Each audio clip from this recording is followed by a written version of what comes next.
이 시간에는 이제 하나님 말씀 같이 나누도록 하겠습니다. 다 함께 일어나셔서 요한복음 1장 43절부터 51절까지의 말씀을 우리 한 절씩 교독하시고 마지막 절을 합독하겠습니다. 43절입니다. 주님의 말씀입니다.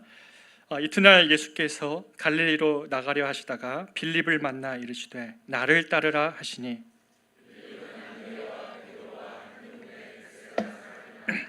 빌립이 나다나엘을 찾아 이르되 모세가 율법에 기록하였고 여러 선지자가 기록한 그 일을 우리가 만났으니 요셉의 아들 나사렛 예수니라.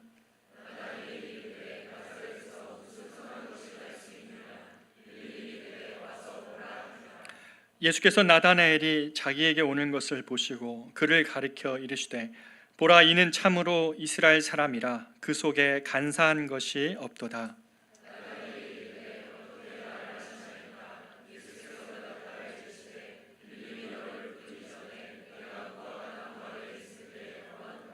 나다나엘이 대답하되 랍비여, 당신은 하나님의 아들이시요 당신은 이스라엘의 임금이로소이다.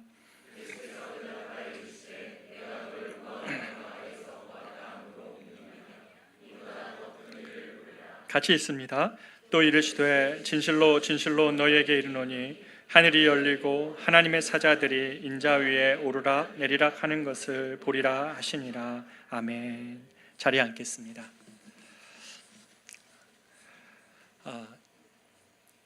이제 저희는 그 예수님께로의 초대 두 번째 시리즈로 오늘은 복음은 이 회의하는 나다나엘에게도 답이다라는 제목으로 여러분 말씀을 나누려고 합니다. 지금 다락방을 하시는 분들은 풍성한 삶을 향한 초대, 풍성한 삶으로의 초대 두 번째 과를 하실 텐데요. 오늘 본문이 그 말씀을 이해하는 데 도움이 되시기를 바랍니다. 충격적이게도 오늘날 많은 이들이 믿음을 버리거나 유보하고 있습니다.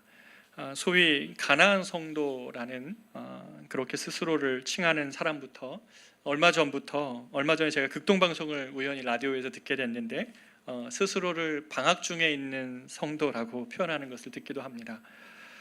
표현을 달리하고 있지만 즉 공통적인 건 뭐냐면 물론 어떤 우리의 연약함도 있지요. 우리의 연약함도 있고 진리가 잘 깨달아지지 않는 것도 있겠지만 많은 경우에가 이 기독교 신앙에 대한 회의로부터 비롯된 것입니다. 교회가 보여주는 모습 속에서 또 신앙인의 말과 행위에서 또 목회자의 모습으로부터 실망한 너무나 많은 사람들이 있죠. 거기서부터 비롯된 질문이 이 기독교 신앙의 핵심인 복음을 붙들고 그 삶에서 의미를 발견하고 내 삶의 질문들을 그 안에서 찾아내는 이러한 일들을 방해하고 있는 일들이 벌어지고 있는 것이죠. 여러분, 성경을 세 부분으로 나누면 성경은 복음을 준비해온 이야기와 복음 이야기와 복음에 대한 반응하는 사람들의 이야기로 나눌 수 있습니다. 복음이 준비되어졌던 이야기, 복음 이야기, 그리고 복음에 반응하는 사람들의 이야기라는 것이죠. 그렇기 때문에 저는 회의하는 이 시대 속에서 저와 여러분에게 복음이 정말 우리에게 답을 줄 수 있는가, 복음이 정말 저와 여러분의 궁극적인 질문에 대한 답인가, 우리의 신앙이 이 복음 위에, 말씀을 통한 이 복음 위에 든든히 서야 함을 오늘 이 아침에 하나님께서 우리에게 깨닫게 하시고 이 복음 위에 든든히 서는 이 아침 되시기를 진심으로 축복합니다. 저는 오늘 이 나다나엘이라는 이 회의에 가득 찬 한 인물을 소개하면서 말씀을 시작해 보고자 합니다. 이 나다나엘에 대한 이야기는 요한복음 서론의 첫 번째에 기록되어져 있습니다. 요한복음의 서론 바로 다음에 나타난 사건인데요. 그런데 요한복음의 서론은 당시의 인류 사상사에 굉장히 획기적인 전환점이 될 만큼 충격적인 이야기로 요한복음은 시작을 합니다. 예수님 당시의 고대 그리스도인들은 우주에는 어떤 이성적이고 도덕적인 질서가 있다. 그래서 사람은 그 어떤 우주에 있는 질서와 이상적인 그 무엇을 찾아가고 탐구해서 그것을 알아내고 그 질서에 따라 살아가는 것이 삶의 최고의 삶으로 생각했습니다. 그러니까 우주에는 어떤 질서가 있다는 거죠. 그것에 맞게 살아갈 때 사람이 사람답게 살 수 있다고 말했는데 이 우주의 질서의 원리를 뭐라고 얘기했냐면 로고스라고 이렇게 불렀습니다. 그 로고스를 따라야 된다는 것이었죠. 그런데 이러한 생각으로 가득 차 있던 세상에 요한은 핵폭탄 같은 말씀을 던지는 거예요. 인간이 우연의 산물은 아니고 또 참된 삶과 참된 자유를 위해서는 지켜야 될 어떤 진리가 있다는 것은 요한도 동일하게 인정하지만, 그런데 요한은 삶의 의미가 어떤 추상적인 어떤 진리에 있다는 것이 아니라, 요한의 주장은 뭐냐면 우리가 삶의 어떤 의미나 이 진리는 이 땅을 살았던 한 사람에게 있다는 것입니다. 저 우주 안에 있는 어떤 질서가 아니라 삶의 참된 의미와 진리가 이 한 사람 안에 있다는 것이에요. 그것을 이렇게 표현했죠. 요한복음 1장 1절에 태초에 말씀 로고스가 계시니라. 너희들이 얘기하는 그 로고스가 있는데 14절 로고스가 육신이 되어 우리 가운데 거하심에 우리가 그의 영광을 보니. 이것은 우리에게 복음이 무엇인지 충격적인 주장을 합니다. 기독교 신앙은 어떤 원리와 추상적 가치를 따르는 것이 아니라 삶의 진정한 의미는 어떤 철학적 사색을 통해서 소수만이 이룰 수 있는, 그런 고뇌할 줄 아는 사람들만이 이룰 수 있는 어떤 진리가 아니라 어떤 장소에 살든 어떤 배경을 갖고 살아가든 저 어떤 천박이 아니라 그 궁벽한 어떤 삶의 자리에 살고 있든지 조건을 불문하고 어느 누구나 다 누릴 수 있는 어떤 한 분, 바로 예수님과의 만남 속에서 시작된다고 말하는 것이죠. 이것이 어떻게 실제로 한 사람 안에서 일어났는지에 대한 이야기가 바로 오늘 우리가 지금 읽었던 예수님과 나다나엘의 이야기입니다. 나다나엘이 어떤 사람이냐면, 나다나엘은 자기보다 앞서서 예수님을 만난 친구 빌립을 통해서 예수님을 소개받습니다. 친구가 굉장히 중요한데 이 빌립이 나다나엘을 초대한 거죠. 빌립은 나다나엘에게 이렇게 얘기합니다. 나다나엘, 나다나엘, 성경이 기록하고 있는 그 일을 우리가 만났다. 우리 시대의 질문에 정말 답해 줄 수 있는 그분을 만났다라고 말하면서 이는 나사렛 예수라고 말했습니다. 빌립의 이런 말이 들려졌지만 실제로 나다나엘은 그러나 심한 편견에 사로잡힌 사람이었습니다. 나사렛이라고, 당시 예루살렘 사람들은요 갈릴리 사람들을 업수히 여겼습니다. 그런데 이런 식의 무시는 늘 우리 사람들 안에 있는 본성 같아요. 내가 누군가에게 업수히 여기면 그 다음엔 나보다 못한 누군가를 자기 스스로 발견하고 그를 업수히 여기면서 자기의 존재감을 확인하죠. 지금 나다나엘이 그렇습니다. 나다나엘은 갈릴리 사람이에요. 예루살렘 사람들에게 업수히 여겼던 갈릴리 사람인데, 그런 자가 이 갈릴리 지역 중에도 벽지이고 못 사는 저 나사렛 사람을 지금 무시하고 있는 것이에요. 나는 갈릴리 사람인데 나사렛 사람을 무시하고 있는 거죠. 나사렛 출신이야? 정말? 거기서 무슨 일이 일어날 수 있어? 이런 일을 말하는 거죠. 그런데 오늘날 기독교를 이런 식으로 보는 태도가 얼마나 팽배합니까? 기독교인이야? 기독교? 뭘 해줄 수 있는데? 나의 삶과 이 세상에 뭘 해줄 수 있다고 말하고 있는데, 나다나엘이 나사렛에 대해서 생각하는 것처럼 오늘날 기독교에 대해서 생각하는 사람들이 매우 많이 있습니다. 여기에 있는 분들 중에도 아직 그런 수 있는 분도 있다고 생각합니다. 예수님은 도대체 누구며 나와 이 세상에 무엇을 해줄 수 있단 말인가? 마음 약한 사람들이 의지하는, 또 고통하는 사람들의 고통을 잠시 잊게 해주는 그런 아편 정도로 증명된 것 아닌가? 기독교가 이 세상에 어떤 의미를 줄 수 있는가 하면서 기독교인, 기독교라는 회의적인 물음을 하는 경우가 많이 있다는 것이죠. 그런데 여러분, 구원자이신 예수님은 나사렛 출신이고 그 나사렛에서 기독교가 나왔습니다. 나사렛을 눈여겨봐야 된다는 것이죠. 우리 주위에 기독교에 대한 이 회의적인 분위기가 팽배하고 우리 자신이 이렇게 기독교 안에 있는 어떤 진리에 대해서 회의가 밀려올 때 여러분이 미끄러지는 발을 멈춰서게 할 디딤돌이 하나 있다는 걸 가지고 제가 말씀을 드리고 싶은데요. 이 세상이 중요하게 생각하는 가치의 근원이 바로 기독교 신앙 안에서 시작되었다는 사실입니다. 예를 들어 볼까요? 오늘날 인권을 사람들이 금과 옥조로 여기고 있죠. 인권만 강조하고 책임과 의무가 사라져버린 것 같은 이 잘못된 인권 개념이 들어와서 한국 사회에 지금 굉장히 문제인데, 사람들은 자신의 어떤 권리가 무시되면 굉장히 분노하죠. 그리고 자신의 권리라고 생각했던 것들이 침해될 때 사람들은 화를 내며 그 인권에 대한 관심을 갖고 있습니다. 그런데 인권 사상의 근간에는 모든 인간이 재능과 부와 피부색과 성별에 상관없이 하나님의 형상을 따라 지음받았기 때문에 따라서 존엄성과 인권을 가진다는 그 개념이 바로 성경에서 나온 개념입니다. 모든 인간이 하나님의 형상을 따라 지음받았기 때문에 그의 재물과 그의 능력과 그의 피부색과 그의 성별에 상관없이 그 자체로 존엄하다는 것이 바로 이 사상이 성경에서 나온 거라는 거죠. 또 볼까요? 가난한 이 약자를 돌봄도 기독교 이전 유럽 사회에서는 매우 생소한 것이었습니다. 강한 자가 독식하고 약한 자나 가난한 자는 고통당하는 것이 당연한 세상의 이치처럼 여겨졌던 세상에 기독교는 뭐라고 얘기합니까?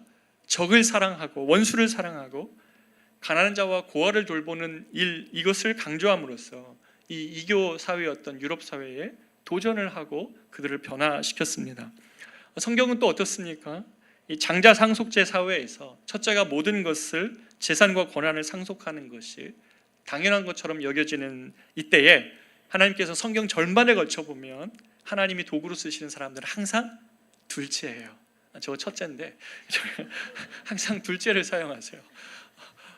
모든 사람이 기대했던 그 첫째가 아니라 당연한 권리라고 여겼던 그 사람이 아니라 그 둘째를 사용하시는 이야기가 너무 많이 나오죠. 가장 나이가 많거나 세상이 기대하고 치하는 사람들이 아닌, 사람들이 선택하지 않은 예루살렘 출신이 아닌 나사렛 출신과 같은 사람들을 주님이 선택하여 사용하신 이야기가 너무나 많이 나오죠. 또 볼까요? 다산을 여인의 의무고 축복이라고 여기는 사회에서 예수님은 어떤 사람들을 주목합니까? 아이를 낳을 수 없어 수치를 당했던, 그래서 지탄을 받았던 여인을 선택하시고 그의 태를 여십니다. 멸시받던 여인들이었는데 하나님은 세상의 눈으로 볼 때는 복받은 여자들 대신에 바로 이들을 택하시죠. 아브라함의 아내 사라, 이삭의 아내 리브가, 사무엘의 어머니 한나, 세례 요한의 어머니 엘리사벳, 다 공통점이 뭡니까? 무자하여서 고통했던 사람들이에요. 하나님은 언제나 아무도 원하지 않고 기대를 두지 않았던 사람들을 통해서 역사하신 내용이 성경에 너무너무 많이 나옵니다. 그렇게 하나님은 약자를 사랑하신다는 말씀으로 희망을 주시죠. 그런데 여러분, 이것이 기독교가 이 세상에 던진 희망의 메시지인 것은 맞지만 성경의 진짜 핵심은 이것이 아니죠. 성경의 진짜 핵심은 무엇입니까? 성경이 말하고 있는 핵심 메시지는 초월적이고 영생하시는 하나님이 스스로 지상에 오셔서 고통과 죽음을 겪는 약한 존재가 되셨다는 사실이고, 그리고 하나님이 이 모든 일들을 스스로 낮아지시고 고통받는 그런 약한 존재로 오신 것은 바로 우리를 위해, 우리 죄를 대속하고 우리가 마땅히 받아야 할 형벌을 대신 받기 위하여 이 땅에 오셨다는 사실입니다. 초월적이고 영생하시는 하나님이 스스로 이 땅에 오셔서 약해지시고 죽음을 겪는 약한 존재가 되셔서 이 모든 일을 하시는 이유는 우리를 위해, 우리의 죄를 대속하고 마땅히 받아야 될 형벌을 대신 받기 위해 하셨다는 것입니다. 여러분, 만약 성경의 이 주장이 참이라면, 그리고 여러분과 제가 이 사실을 믿는다면, 우리가 상상할 수 있는 가장 놀랍고도 근본적인 자기 희생을 만난 것이죠. 그리고 우리는 가장 높은 차원의 사랑을 경험하고 있는 것입니다. 그리스도인들은 더 좋은 세상을 만들고자 하는 윤리의식이 투철한 사람들이 아니라 바로 성경이 말씀하시는 이 복음 안에서 흘러나오는 그 예수 그리스도의 자기 희생과 자기 사랑에, 우리를 향한 사랑의 포로가 되어서 예수님의 사랑에 대한 응답으로 주님처럼 살고 싶어하는 사람들인 것이죠. 그렇기에 성도의 삶의 모든 것은 오롯이 이 복음 안에서 나온 것입니다. 그렇기 때문에 바로 여기에 기독교와 다른 종교를 구분하는 요체가 있습니다. 다른 모든 종교는 너희가 신을 만나고자 한다면, 그리고 더 나은 사람이 되고 싶다면, 그렇다면 너희들은 무엇을 해야 된다. 그리고 마음을 비우고 세상에서 해방되어지고 평균 이상의 훌륭한 인격을 노력을 통해 갖추어야 된다고 말합니다. 무언가를 하고 노력해야 된다고 말하죠. 하지만 기독교는 정반대의 메시지를 말합니다. 다른 모든 종교와 철학은 신이나 어떤 궁극의 진리와 교통하기 위해서 이러한 것들을 해야 된다고 말하지만 예수님의 말씀은 그게 아니죠. 아니, 그렇지 않다. 너희 스스로 할 수 없는 그것을 내가 대신해 주기 위하여 이 세상에 왔다라는 것이 주님의 메시지입니다. 우리가 수고하고 노력하는 그 무엇으로 다다를 수 없는 그 진리를 몇몇 사람들이 간신히 찾아낼 수 있는 그런 진리가 아니라 내가 세상에서 너를 발견하기 위하여 너 스스로 할 수 없는 그것을 내가 대신하기 위하여 이 땅에 오셨다. 깨질 수 없는 그분이, 영원하신 그분이 인간의 약한 몸을 입고 이 땅에 오셨다라는 것을 말하는 것이죠.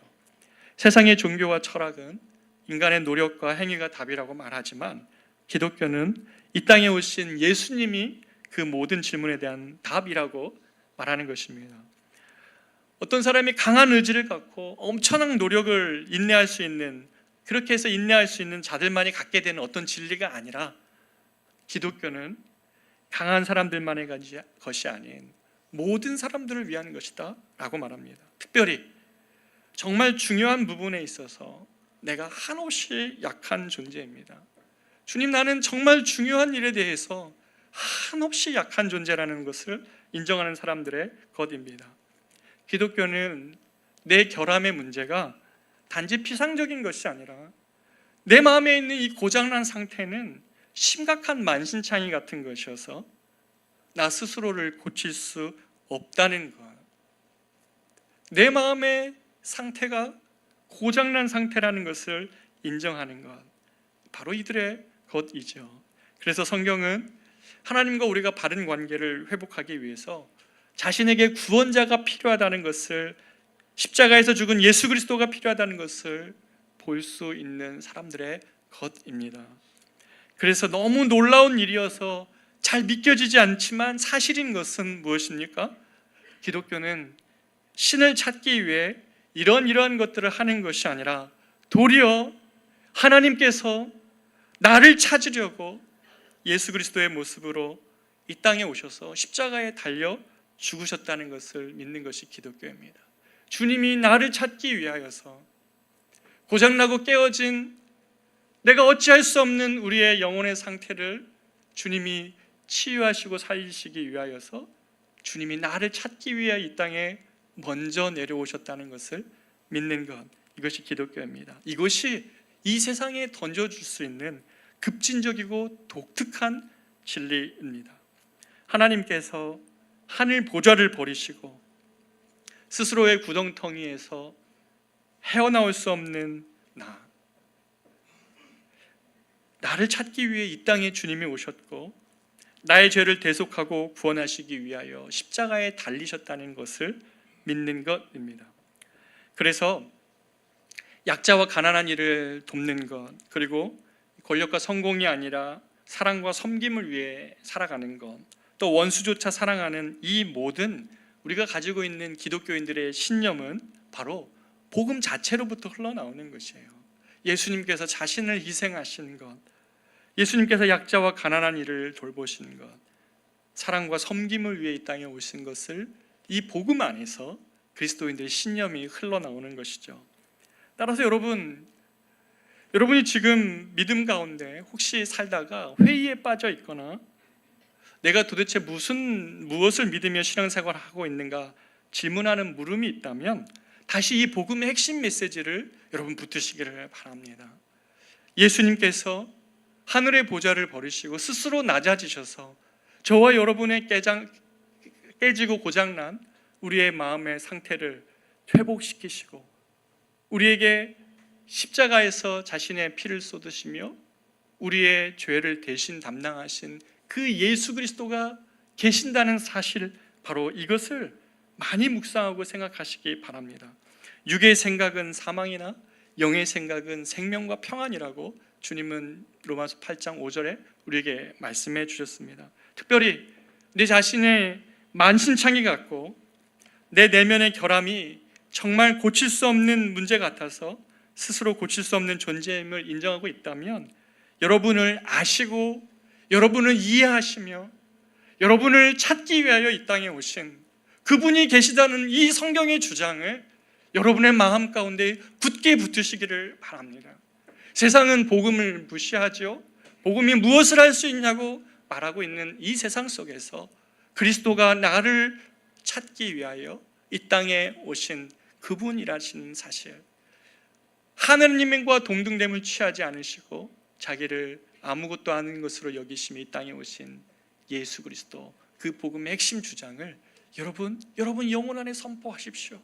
주님이 나를 이해하시고 아신다는 이 말씀을 여러분 주님 앞에 붙들며 나오시기를 바랍니다. 주님은 우리를 찾기 위해 이 세상에 오신 구세주입니다.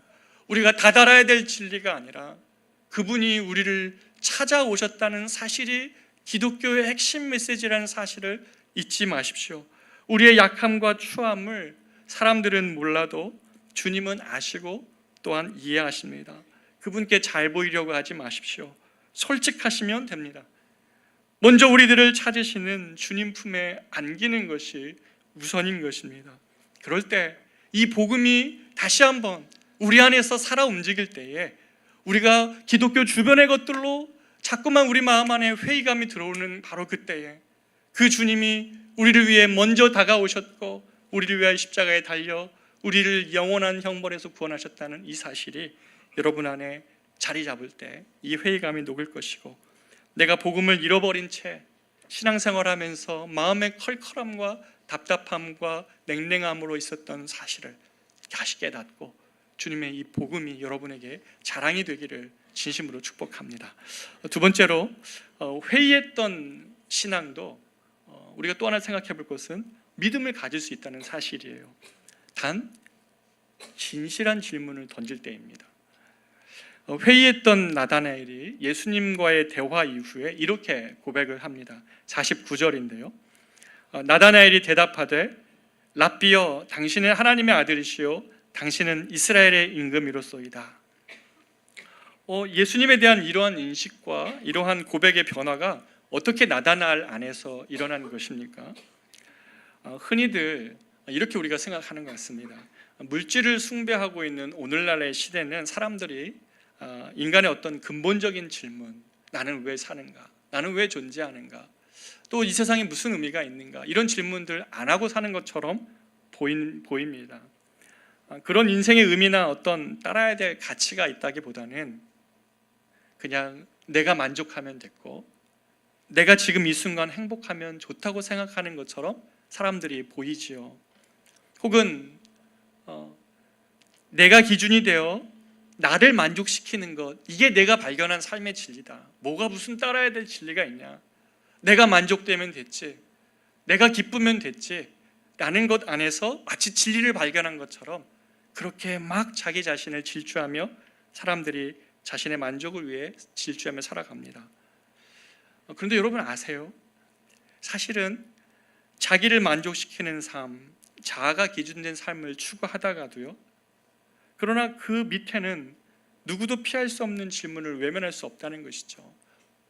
낮에 이 막 환한 불빛, 화려한 스포트라이트에서 생활한다 할지라도 그것이 꺼진 다음에 집에 가서 이불을 뒤집어 쓰고 나면 도대체 내 삶에 어떤 의미가 있는가? 다음에 나의 삶은 무슨 나에게 답을 줄 수 있는가? 내일은 나에게 어떤 의미인가? 이런 질문을 피할 수 없다는 것이죠. 맨하탄 증권가에서 월스트리트에서 근무하는 엘리트 유태인들을 복음으로 회심하는 사역에 놀랍도록 쓰인 교회가 하나 있는데 리디머 교회라는 교회입니다. 팀 켈러 목사님이 사역하시는 교회인데요. 처음에 맨하탄에 이 교회가 세워질 때 사람들이 비아냥거렸어요. 아니, 이 맨하탄 월스트리트면 젊고 야망 있고 탁월한 사람들로 가득한 이 맨하탄 증권가에서 교회를 시작한다고요? 과연 한 사람이라도 올까요? 교회를 향한 기독교를 경멸하는 눈빛이 가득한 저 현대 도시에서 사람들이 복음의 귀를 기울일까? 아무도 아직 오르지 않을 것이다. 아니, 개척하는 교회 좀 축복해주면 좋잖아요. 근데 그렇게 비아냥거렸어요. 맨하탄에서 무슨 교회가 가능하겠냐고. 그런데 리디머 교회는요, 맨하탄에서 교회를 3개로 나누어서 매주 5,000명 이상의 젊은이들이 예배를 드려요. 그 중에 20%는 회심한 유태인들이에요. 사람들이 세상에 어떤 나 자신의 기준을 하고 행복함에 추구하며 살아가는 것이 같이 보이지만 실제로 사람들이 답을 찾고 있다는 것입니다. 5,000명 이상의 사람들이 이 복음이 진리라는 사실 앞에 자신의 인생을 드리며 복음 중심의 공동체를 만들어 갑니다. 도시에서 교회로 모인 우리들도, 우리 커맨시 교회도 이런 은혜가 있기를 바랍니다. 별로 안 원합니까? 저는 간절히 소망이 됩니다.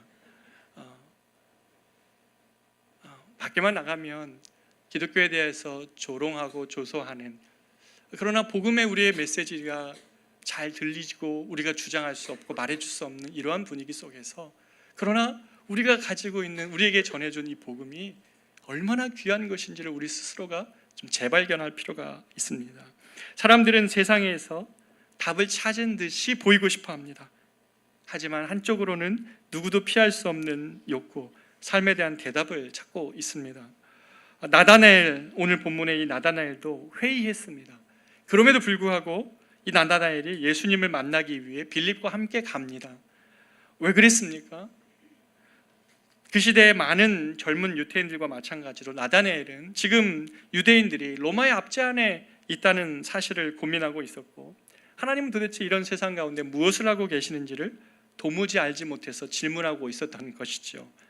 자신의 시대에 대한 이해가 만족할 만한 답을 여기저기서 찾지 못했고, 내 자신의 영적인 빈곤함에서 벗어날 수 없었을 때에 그는 예수님을 찾아갔습니다. 비록 그분이 나사렛 출신이어도 말입니다. 지난 순장반 모임에서, 다락방 인도하시는 우리 순장반 모임에서 어떻게 기독교 신앙 안으로 들어왔는지 3가지 문에 대해서, 여러분 다락방 하시는 분은 들으셨을 텐데 어떤 문으로 들어오셨습니까? 라고 물을 때 한 순장님이 그렇게 말씀하시더라고요. 본인은 어려서부터 기독교 환경 안에서 자랐고, 그래서 자연스럽게 신앙이 시작됐는데, 지금까지 내가 방황하지 않고 신앙을 갖게 된 것이 새삼 은혜라는 사실을 깨달았다는 거예요. 근데 안타까운 고백이 뒤에 붙었어요. 내 자녀를 보니까, 내 자녀도 문화적으로 기독교 신앙을 시작했는데 젊은 날에 회의에 빠져서 신앙이 지금 떠나 있는 그 사실을 보면서 오히려 반대로 자기는 그런 회의감에 빠지지 않고 신앙생활을 감사하면서도 자녀를 위한 기도의 제목을 내놓았습니다. 그런데 또 한 순장님은 나는 20, 30대에 심각하게 나는 어디서 왔지? 삶의 의미는 무엇인지? 나는 어디로 가는 것인지? 왜 살아야 되는지 몰라서 불교대학에 갔다 갔어요. 불교대학도 가보고 여러 사상과 종교를 탐구하다가 왜 나는 이렇게 진리에 다다르려고 노력하면서 살아왔는가?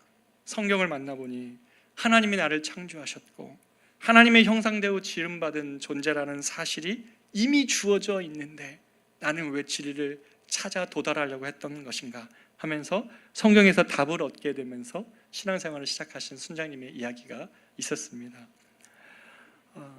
그런데 지금 제가 이야기하려고 하는 이 존 오든이라는 사람은 신앙의 방황을 많이 한 사람입니다.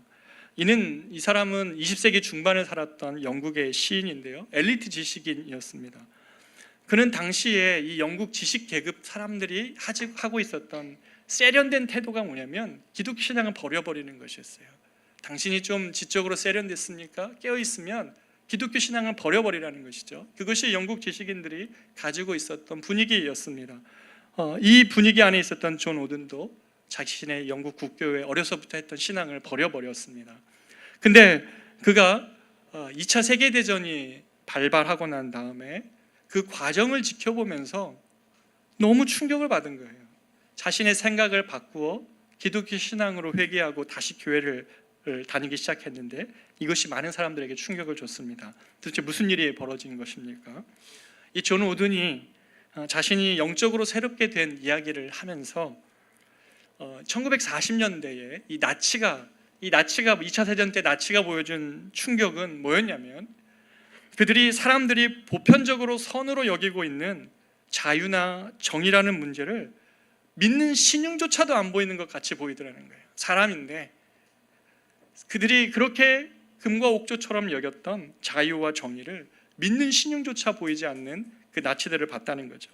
나치는 이웃을 내 몸처럼 사랑하라는 기독교의 진리는 저기 어디 여인들의 이야기이고 약해 빠진 인간들에게나 어울리는 사상이라고 이야기하면서 이 게르만 민족의 우수성을 찬양하고 600만의 유태인들을 다 학살하죠. 아무렇지도 않게 가스실로 그들을 보내는 거 보면서 인간 안에는 악이 보편적으로 있구나라는 사실을 깨닫게 된 거예요. 예루살렘의 아히히만이라는 책을 여러분 집에 가서 한번 읽어보십시오. 이 책에서 나온 이 아히히만이라는 사람은 2차 세계대전 때 2차 세계대전이 끝나고 나서 전범재판소에 섰던 독일인입니다. 그는 수많은 사람을 가스실로 이렇게 보냈는데 그냥 서류 한 장에 계속 사인하면서 그 일을 한 겁니다. 그래서 전범재판이 열렸을 때에 이 예루살렘에서 그 전범재판이 열렸을 때 이 아히만, 이 600만의 사람을 아우슈비츠 탄광 감옥에서 가스실로 보내며 죽였던 이 사람의 얼굴이 매우 흉측할 것이라고 사람들이 생각했어요. 눈은 표독스럽고 사람의 얼굴은 굉장히 고통스럽고 이럴 줄 알았는데 딱 가서 보니까요 너무 평범한 거예요. 얼굴이 너무 평범하고 그는 진술에서 이렇게 얘기합니다. 나는 공무원으로서 성실히 그 일을 했을 뿐이라고 자기 자신을 이야기하는 것을 증언하는 것을 보면서 인간 안에 존재하는 악이 얼마나 보편적인 것에 대하여 사람들이 충격을 받습니다. 유럽에서 가장 고등교육을 받았던 독일이 나치즘에 물들어서 인간의 보편적 가치인 자유와 이성, 인간의 존엄을 무심하게 짓밟는 것을 보면서 인간의 존재는 인간이란 내가 느끼기에 편리하면 언제든 약속을 깰 수 있는 존재라는 사실에 결론에 이르게 된 것입니다. 사람이 합리적인 것 같고 인간의 존엄과 가치를 중요하게 여기는 것 같아 보이지만 실제로는 내가 편리하면 그 모든 것을 깰 수 있는 악의 평범성이 사람 안에 자리 잡고 있다는 사실을 보는 것이죠. 따라서 하나님이 계시지 않는다면 어떻게 약육강식의 세계처럼 강한 민족이 약한 민족을 짓밟는 것을 악이라고 말할 수 있습니까? 여러분, 사회적으로 끔찍한 일들을 벌이는 사람들이 최근에 인터뷰에 그런 말을 하죠. 그냥 내가 그렇게 하고 싶었다고, 그냥 내가 그러고 싶었다고 말할 때에 여러분 무슨 근거로 그 사람을 비난할 수 있습니까? 하나님이 사람을 자신의 형상대로 만드신 존엄, 인간의 목적을 알지 못한다면 사람이 무엇이 좋은지 나쁜지를 사람 스스로 결정할 수 없음을 깨닫게 되는 것입니다. 하나님이 세상과 사람을 만드신 의도를 알지 못하면 사람은 자신이 기준이 되어서 그 누구의 판단에 의해 정죄되지 않는 존재가 되어가지고 나의 행복을 위한 것이라면 다른 일을 해야도 나의 이익을 위해서 다른 사람을 희생시켜도 된다고 생각하며 이 세상을 이렇게 만들어 놓은 것 아닙니까?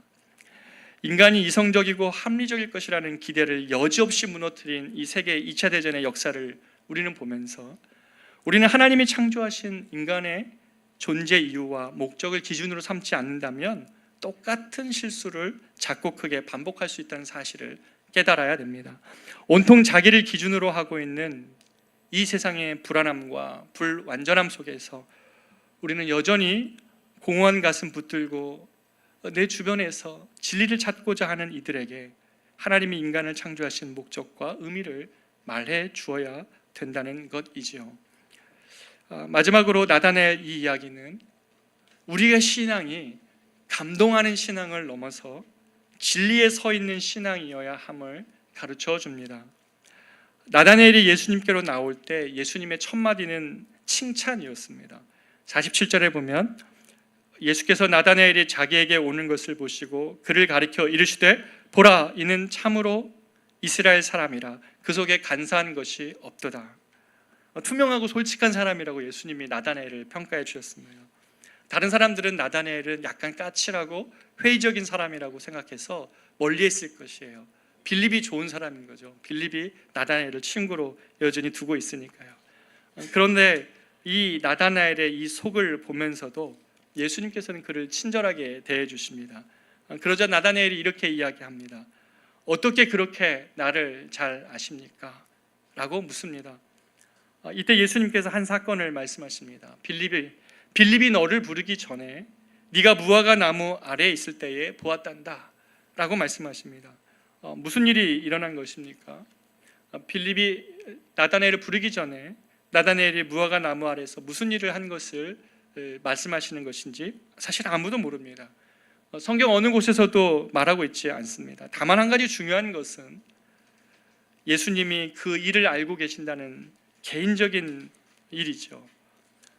그가 무화과 나무 아래에 있을 때에 했던 일을 보고 있었음에도 불구하고 그를 지지해 주시고 만나 주신다는 이 사실이, 그를 알고 계신다는 사실이 나다나엘 개인적으로 너무나 놀라웠고, 자기 자신을 아는, 사람들은 이해할 수 없고 알지 못하는 자기 자신을 아는 것 때문에 그는 놀라웠습니다. 그래서 그는 이렇게 반응을 합니다. 아까 회의했던 나다나엘이 당신은 이스라엘의 왕이십니다. 당신이 메시아이십니다. 당신이 세상 그 어느 사람, 내 가까이에 있는 사람조차도 알지 못하는 나에 대해서 알고 계시니 당신은 이스라엘의 왕입니다. 메시아입니다. 이렇게 이야기를 합니다. 그런데 예수님이 이렇게 말씀하십니다. 이렇게 말씀하죠. 나다나엘아, 네가 이제 너를 개인적으로 내가 안다는 것 때문에 네가 나를 인정하기 준비가 되었구나. 처음에는 네가 나를 의심했는데 이제 네 삶을 이해하는 나를 감정적으로 만나게 되었구나.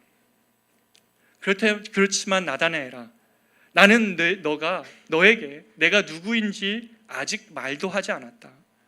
너는 앞으로 더 큰 일을 보게 될 것이라고 이렇게 말씀하십니다. 여러분, 이 큰 일이 무엇입니까? 그것은 예수님께서 죄로 가득 차서 멸망으로 치닫고 있는 이 세상에서 바로 이 땅과 하나님을 예수 그리스도의 십자가에서 연결하는 그 일을 보게 될 것이라고 말씀하시는 것이죠.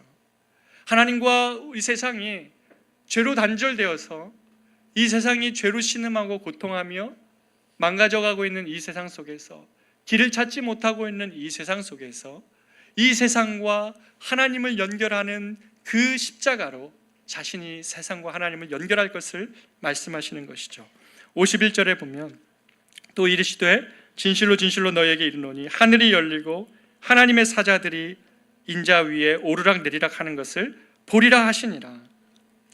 여러분, 우리가 예수님을 만날 때에 우리의 외로움을 달래주실 수 있는 분, 그리고 우리에게 이런저런 문제를 해결해 주실 수 있는 분으로 만날 수 있습니다. 우리의 삶에서 그런 기대로 주님께 나아갈 수 있어요. 그런데 여러분이 복음의 이 핵심 메시지를 주장하고 이 세상 속에서 당당하게 우리 신앙을 말할 수 있는 그 핵심은 뭐냐면 바로 이 땅이 하나님과 예수 그리스도의 십자가로 인하여 연결되어지는 그 화목케 하시는 주님이 계시다는 사실이 바로 기독교의 핵심 메시지라는 것입니다. 예수님이 나다나엘에게 천사들이 인자 위에 오르락 내리락 하는 것을 보리라라고 말씀하신 그것은 야곱이 에서를 피해서 도망가다가 꿈 꿨을 때 했던 그 야곱의 꿈을 말씀하시는 것이죠. 하늘과 땅 사이에 사다리가 놓여서 그 사다리를 천사들이 오르락 내리락 하는 것을 야곱이 봤는데, 예수님께서는 그 야곱의 꿈을 이렇게 해석해 주시는 것이죠.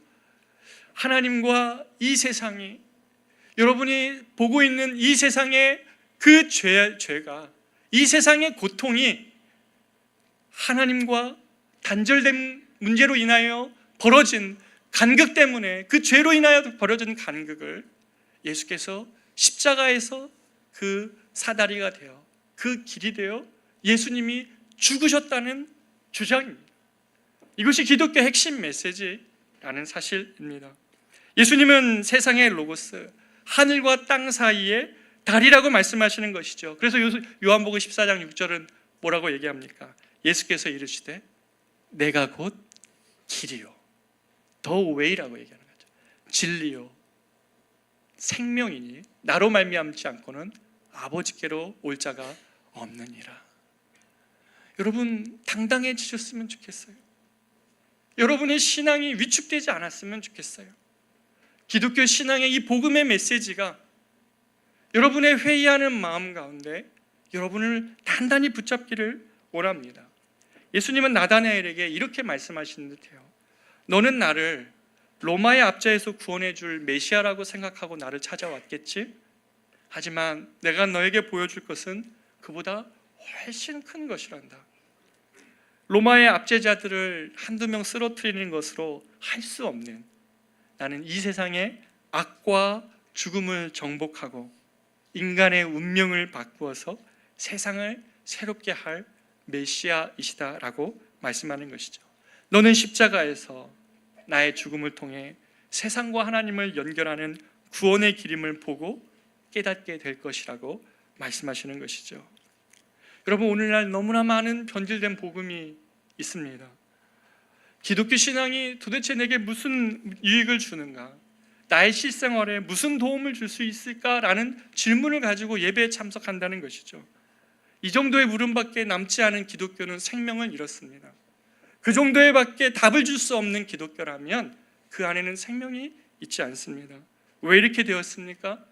혹시 우리가 너무나 육적인 세상 속에서 육적인 가치 안에만 매몰되어서 신앙이 나에게 무슨 유익이 있는가라는 질문 안에 있는 것 아닙니까?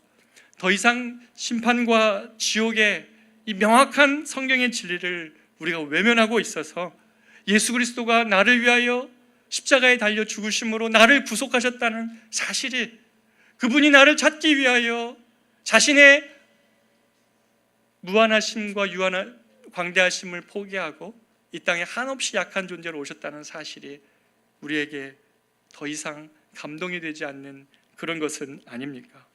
예수님이 하나님의 보좌를 버리시고 나를 찾기 위해 이 땅에 오셨으며 영원한 형벌에 처할 수밖에 없는 나를 대속하여 죽으심으로 인해서 나를 구원해서 약속된 천국을 소망으로 주셨다는 사실, 이것만으로 하나님을 사랑하고 하나님 섬기며 살아갈 수 없는 것입니까? 복음의 핵심 메시지가 나에게 가장 나를 살려내는 메시지가 아니라면 우리의 생각이 너무나 세상으로 향해 있다는 사실을 성령께서 이 시간 깨추어 주시기를 바랍니다. 기독교 신앙은 이 기독교의 핵심 메시지, 기독교의 핵심 메시지는 우리를 당당하게 합니다. 예수님은 이 세상과 하나님 사이를 연결하시는 그 화목케 하시는 다리요 능력이라는 사실이 우리를 당당하게 한다는 것이죠.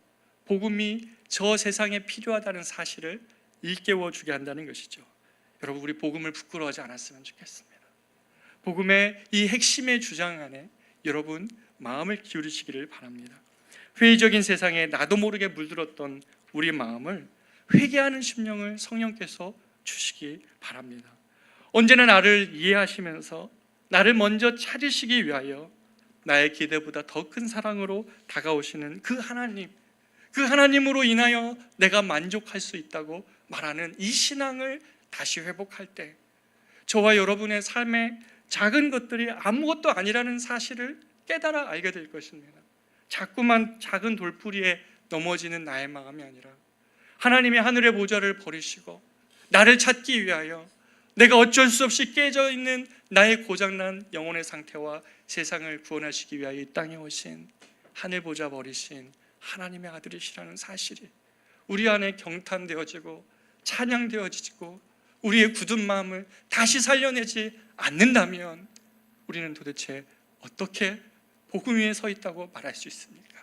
어떻게 세상에서 주눅들지 않고 신앙생활을 할 수 있겠습니까? 사랑하는 여러분, 우리가 이 복음 위에 든든히 서 있기를 바랍니다. 언제나 나를 이해하시며 나를 찾으시며 내 안에서 일하시는 더 큰 사랑으로 다가오시는 이 하나님을 우리가 사랑하고 섬기기를 원합니다. 이 세상의 소망이요 모두가 듣고 따라야 될 이 소식인 복음, 이것을 내 심령 안에 외치십시오. 그리고 세상에 당당히 말해줄 수 있는 여러분의 모습 때문이 아니에요. 예수님이 하신 일을 자랑할 수 있는 그런 성도들로 우리 모두가 세워지기를 진심으로 축복합니다. 우리가 이 시간에 이 하나님을 찬양했으면 좋겠습니다. 이 시간에 다른 무엇이 아니라 내가 이 자리에 올 때는 삶의 여러 가지 문제를 가지고 왔고, 내가 이 자리에 올 때는 여러 가지 정황 속에 왔지만 나를 위하여, 나를 찾아내기 위하여 이 땅에 오신 그 주님, 예수님만이 길이요 생명이요 진리라는 사실을 믿고 우리가 그 위에 단단히 서기를 원합니다. 감정적인 신앙이 아니라 그것을 넘어서 진리 위에 서 있기를 바랍니다.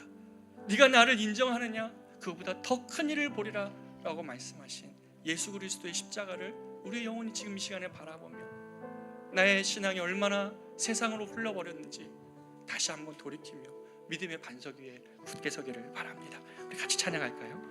이 땅 위에 오신 주님을 찬양합니다.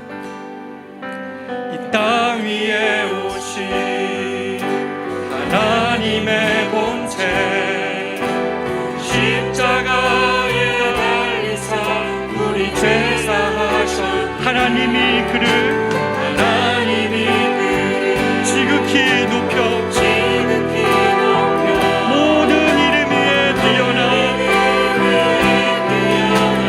이름을 주사 우리 예수 이름 앞에 절하고 모든 입이 주를 시네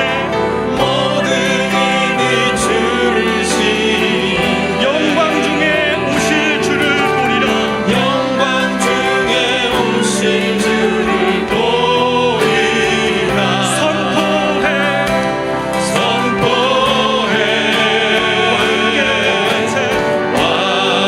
왕께 만세 존귀와 위엄을 찬양해 왕께 만세 주 예수 하나님 우리 고대하네 주님 오실 그날 다시 자신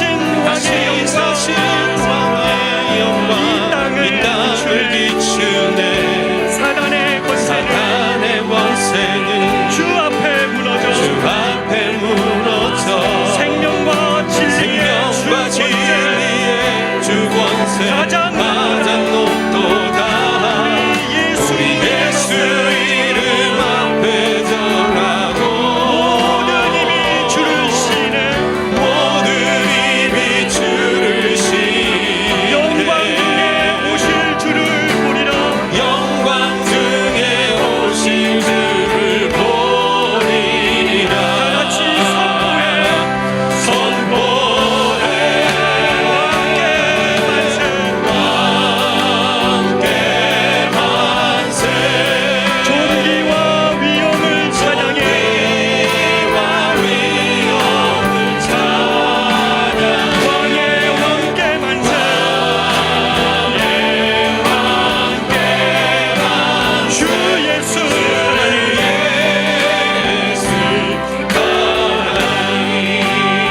우리 다 같이 기도하기를 원합니다.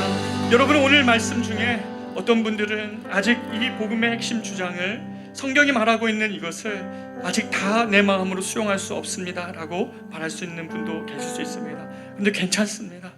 이 주장을 그러나 여러분이 만약에 믿기로 작정하신다면 그 하나님께서 여러분을 찾고 계신다는 사실을 깨달아 알게 될 것입니다.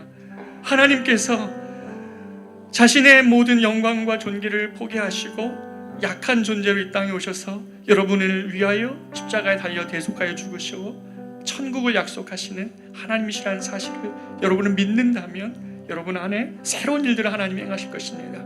또한 여러분 중에 기독교 신앙이 나에게 무슨 의미가 있냐고, 내 실생활에 무슨 답을 줄 수 있느냐고 그렇게 질문하며 회의감에 빠져서 혹시 살고 있다면 여러분 너무나 마음이 육신으로 세상의 것으로 가득 차 우리가 신앙이 변질되어져 가고 있는 것을 우리가 고백해야 됩니다. 성령께서 우리의 영혼을 다시 살려주시기를 원합니다. 이 성경이 말하고 있는 복음의 핵심 메시지만으로 나는 만족할 수 있습니다.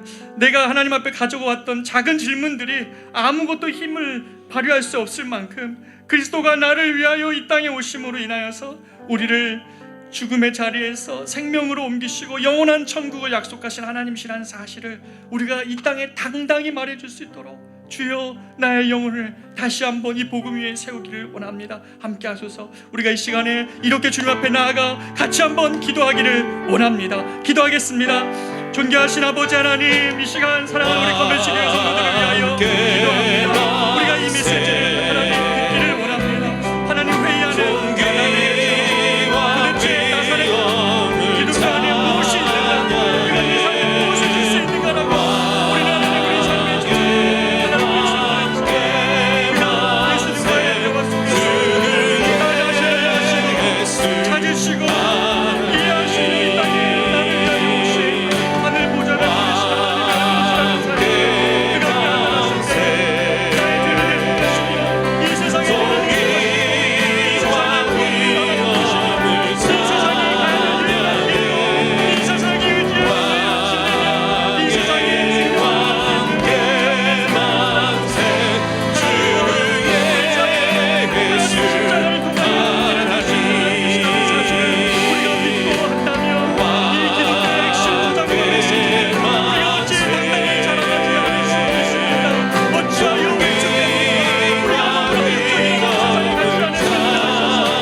주의 품에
하나님의 말로 다 할 수 없는 사랑하심과 성령님의 인도 보호교통 충만케 하심이 예수 안에 발견된 이 소망 안에, 이 복음 위에 우리의 신앙을 굳게 세우고 작은 돌뿌리 때문에 염려하며 걱정하는 우리의 영혼의 상태를 회복시키시며, 하나님 이 복음 위에 우리가 든든히 서기를 원하며 저 세상으로 나아가는 사랑하는 우리 성도들의 삶과 가정과 일터와 저들의 삶 위에 이제로부터 영원토록 함께 있을지어다. 아멘.